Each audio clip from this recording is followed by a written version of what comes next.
Welcome back to the Now Morning Show. Our next conversation focuses on saving Tobago Animal Shelter. Joining us this morning virtually is Dr. Racquel Small, veterinarian of the TTSPCA in the Tobago Shelter. Good morning, Dr. Small, and welcome to the show. Good morning. Thank you for having me. It's a pleasure to have you with us on the show this morning. Before we get into the details, can you walk us through what led us to this point where we are facing the possible closure of the animal shelter? Well, there are several factors that contributed to this. We've had an increase in relinquishments, a decrease in adoptions. So we have a lot more animals in the shelter currently. So we basically rely on support from the public because we don't get any funding from the THA. So we have a very small veterinary clinic, which I'm in charge of, that generates some funds. That's our main fundraiser. We do small fundraisers as well. And we do other services in the shelter itself, like grooming, boarding, that kind of thing. But it's not enough to sustain everything that we have going on. Because to be honest with you, on average, we have about 70 animals in the shelter, which a lot of people don't realize. That in-house, we actually have about 70 animals. So it's a lot of animals to take care of because we do try our best to give them the best care that we can with the funds that we have. So we're not getting as much support from volunteers. We're not getting as much support from the fundraisers as we would like to be able to sustain the costs. We have rising costs for materials, for food. I'm sure people who buy dog chow can tell you dog chow has skyrocketed. Medications have skyrocketed. So everything is costing us more. And we're just at a point where we're just really having a hard time managing. Just try to manage to keep things going is difficult for us. Dr. Small, what do you think has contributed to a decline in adoption rates in Trinidad and Tobago over the past few years? It might be finances, to be honest with you. It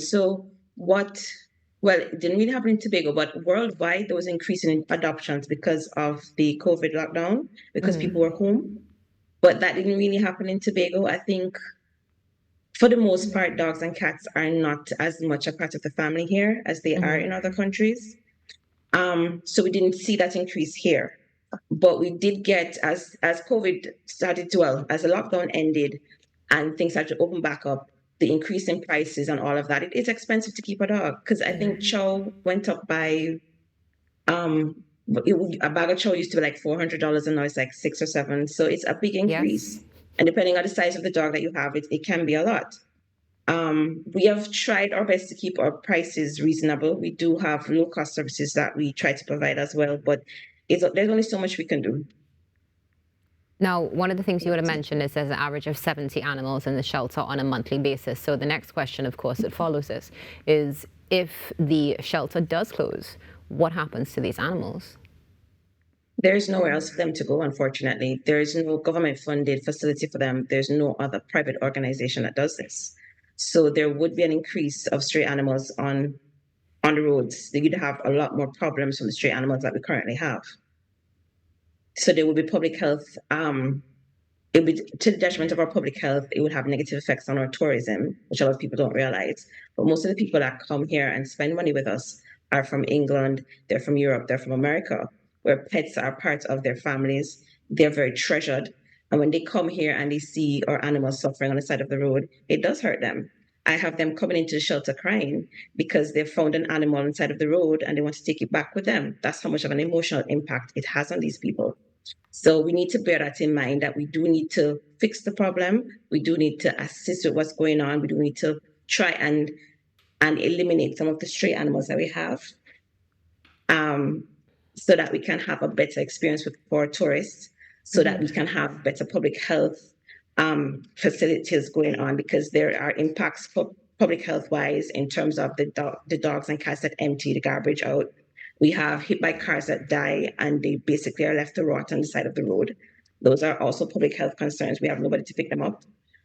We also have environmental impacts from the cats, especially, who are killing out the wildlife. And Tobago is known for its ecotourism.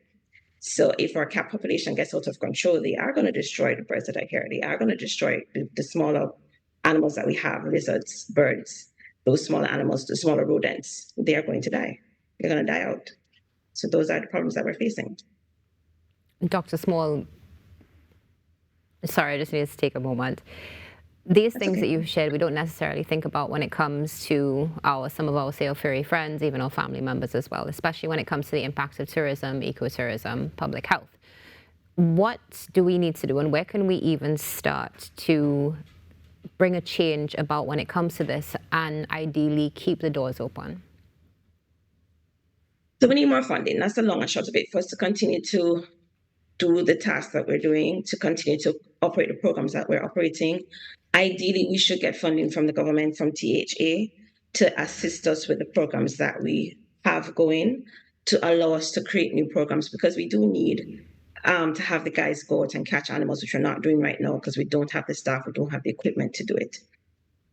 We do need help. We need partnerships from some of the bigger corporations to help us to get these programs in place as well. So the public can help us. They can come in and volunteer their services, because sometimes all we need is help to physically do something rather than actual funds. We also need help with taking care of some of the babies like this one that come in, that we sometimes need them to be in a home temporarily just to get them accustomed to being around people, to get them adoptable. We need people to come in and adopt.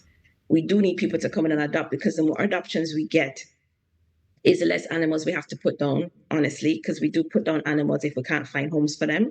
Because if we don't do that, we will run out of space. And like I said, we're the only facility that provides this service. So I'm appealing to the public in general to assist us. I must admit, when we first published our difficulties a couple of weeks ago, we did get an outpouring of support from some locals, and we are very appreciative of that. But we do need more help. We always need more help. Yeah. Okay. So let's start with the financial assistance first. For those who are interested in donating, where can they get more information? What is your accounting information? The number they can call is 233-1951. That's our landline, 233-1951. There is also a WhatsApp number, 309-0219. You can also email us at TTSPCA Tobago at gmail.com. We do have a website as well, TTSPCA.com. You have to be careful because there's a .org, but we are .com, which is for this, .org is for the Spain, we're .com. So if they want to reach out to us and contact us, we'll be happy to give out information on how we need help, how people can assist. If people want to come in and volunteer, they can contact us and let us know. And just, even if it's just to walk a dog, sit with a cat, they could come and do small things. It doesn't have to be a whole set of cash that is given. We need a cash, yes, but physically coming in to assist is also a big support for us. As you mentioned, physically coming in to assist, just playing with the animals, walking them, taking care of them. Of course, that emotional connection and physical contact is really important, and it's not something that everybody is aware of if we're being real in the conversation this morning. So let's talk about public awareness and education. Is this something that the TTSPCA is involved in? And perhaps maybe you can share some resources so that we can really start to educate ourselves so we understand the need for these animals. Not sure, honestly. Could you repeat the question? Okay, so let's talk about public awareness first. Are there any public awareness campaigns with the TTSPCA? Because there is a gap when it comes to understanding and education with animals and the relation to human beings. Yeah, that is one of the things that we actually need to work on. We don't have enough staffing to do it, but we wanted to start an education program in the schools to educate the kids about just basic animal rights, how to handle animals, that kind of thing.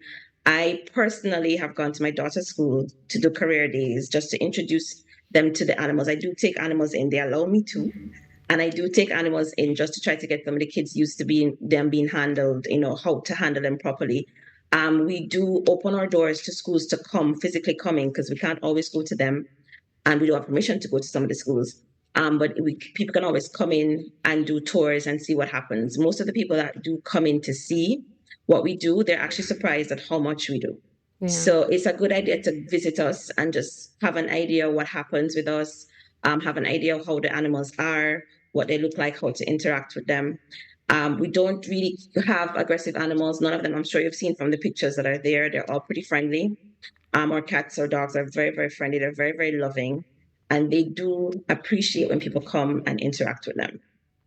Dr. Small, Dr. Small, one of the things that you also would have mentioned is looking for that collaboration and support. I know you would have referenced the THA particularly. Are there any international models that maybe we can look to start to really frame how we can, I guess, for want of a better expression, legislate how animals are dealt with, especially in situations like this?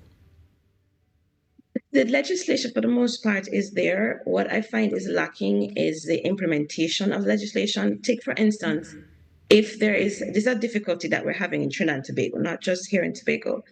If there is an animal cruelty case that's reported to us, we cannot do much about it. All we can really do is go to the whoever might be the owner or whoever might be in charge of the animal and say to them, we suggest that you do this, we suggest that you do that. But we have no legal teeth. And that's really the police. But when we tell people to report the cases to the police send them right back to us. Now, please bear in mind, we cannot go on somebody's property and seize their property because a pet, an animal that they own, is their property. So if we go on their property to seize their property, number one, we're trespassing, and number two, we're stealing. So we could get charged. A lot of the public don't understand that concept. So we need one from the police as well. When it comes to these animal cruelty cases, we probably need a police unit, which is one thing that's very lacking, because they don't want to take away from what are considered the more serious or more important cases. Because I mean, if you have a woman being beaten and a child being abused, that takes priority over an animal, but we still do need to deal with them. So if we have a small unit just assigned to us, that'll be a really big help, because then we'll be able to go and do what we need to do for these animals that we're supposed to be taking care of. Understood. Just out of interest, as we continue the conversation this morning, one of the things we would have seen, for example, in some of the photos would have been some of the puppies that are the TTSPCA. Now, in relation to, let's say, a canine unit in the police service, is it a possibility that these puppies would actually be able to be trained to become a part of the canine unit, or is it that there are only certain breeds that can be used? No, it's certain breeds and specialized training, and I think most of the time we don't even have the human trainers that are qualified to train them for that. So most of the dogs in that do like the sniff work, they're actually imported, and they come to us at about 4 or 5 years old. So they're not even puppies. So we don't have the screening process. We don't have the training available locally for that. Okay, so that's something else that adds to the list as we else, look yes. towards keeping the shelter open. I mean, one thing we could do, which I've never really looked into, is they have programs where they use animals for therapy with special needs kids or with old people homes. So those are things that could be done as well. They don't need as much training like a lay person. Once you get a dog with a good personality, and we do have a couple of those, and we have some of them that enjoy the attention. My dog in particular loves when people are around her. And so so it's a really good idea. But again, we need manpower to get them to these people. And yes, we could do stuff like that for sure. So that's something to add to the agenda, hopefully, and continue the conversation, which is, we appreciate you being here this morning, of course, and hoping that those who are watching, you never know, somebody could be like, hey, I could do that, or at least get the conversation started. Dr. Small, before we close our conversation, can you kindly again share the contact information and where we can provide donations and any closing comments for Trinidad and Tobago? Okay. So we are by the stadium on Friendsfield Road in Bacolette. We are on Google Maps. You can find us that way. Our numbers are 233-1951 and 3090219. Our email address is TTSPCATobago@gmail.com. And I just want to remind everybody that, our pets are part of our family. They can be part of our family. They're a very good way of relieving stress. They're a very good way of just helping us to feel better in general. And just to remind everyone that, you can come and get a pet. It will relieve a lot of stress for everybody. It will help us out in general. So I hope to see some of you all soon. Wonderful. Dr. Small, thank you so much for joining us this morning. It's a pleasure to have you on the show, and hoping that we're going to be able to catch up and see some positive changes afoot at the TTSPCA at the Tobago Shelter. Have a wonderful day. Okay, thank you very much for having me. It was great being here. Great getting our message out there. It was our pleasure. Dr. Racquel Small from the TTSPCA joining us this morning to share what's going on. Of course, all the information would have been there. Make sure that you can get involved if you can, and spread the word. We'll be back right after this.